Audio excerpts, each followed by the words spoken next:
Bonjour à tous, les anecdotes qui suivent proviennent exclusivement des bonus du Seigneur des Anneaux, les Anneaux de Pouvoir, disponibles sur Prime Video.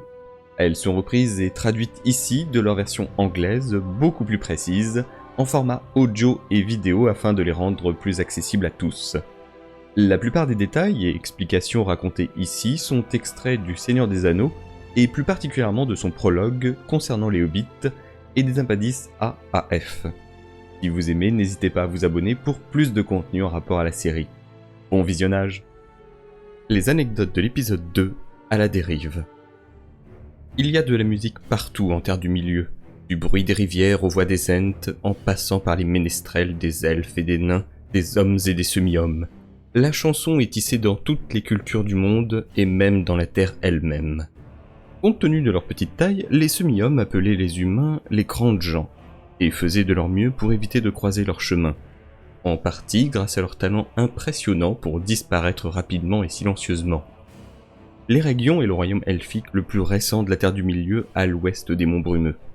Il a été fondé au début du Second Âge par les Noldor, des hauts elfes particulièrement connus pour leur savoir-faire. Cette porte est la porte ouest originale de Khazad-dûm. Des inscriptions y sont gravées en Kirt, un alphabet runique dérivé à l'origine des elfes, mais adapté aux besoins des nains pour graver leur langue dans la pierre. Les nains sont plus petits que les elfes et les hommes, mais ils sont coriaces, travailleurs et réputés pour leur amour de la pierre, des pierres précieuses et de tout ce qui est créé par l'artisanat. Malgré, ou peut-être à cause des difficultés d'une vie itinérante et des défis liés à la recherche de leur prochain repas, les semi-hommes ont un profond amour pour la nourriture et un appétit sans aucun doute aventureux. Ils mangeraient 6 repas par jour s'ils le pouvaient. La Grande Mer, ou les mers séparatrices, sépare les terres immortelles de la Terre du Milieu et abrite encore en ses profondeurs de nombreuses créatures sans nom. Les elfes et les nains ont traditionnellement de nombreux griefs les uns contre les autres. La rancune des nains contre les elfes persiste même depuis les jours anciens. Comme tout Khazad-dûm, la maison de Durin est taillée directement dans la roche de la montagne dans laquelle elle est profondément enfouie, soutenue par des piliers de pierre. L'or et les pierres précieuses sont utilisées en abondance car ces richesses ne manquent pas ici, et de magnifiques lanternes tiennent l'obscurité à distance.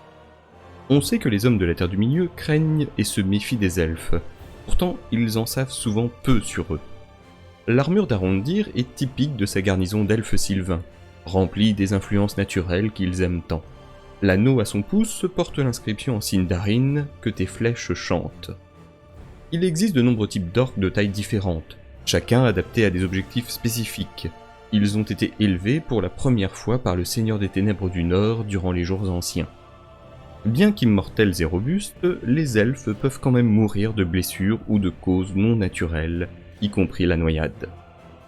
Les étoiles sont particulièrement appréciées des elfes qui vénèrent le Vala Elbereth, également appelé Varda. Mais toutes les cultures de la Terre du Milieu ont attribué des constellations aux divinités.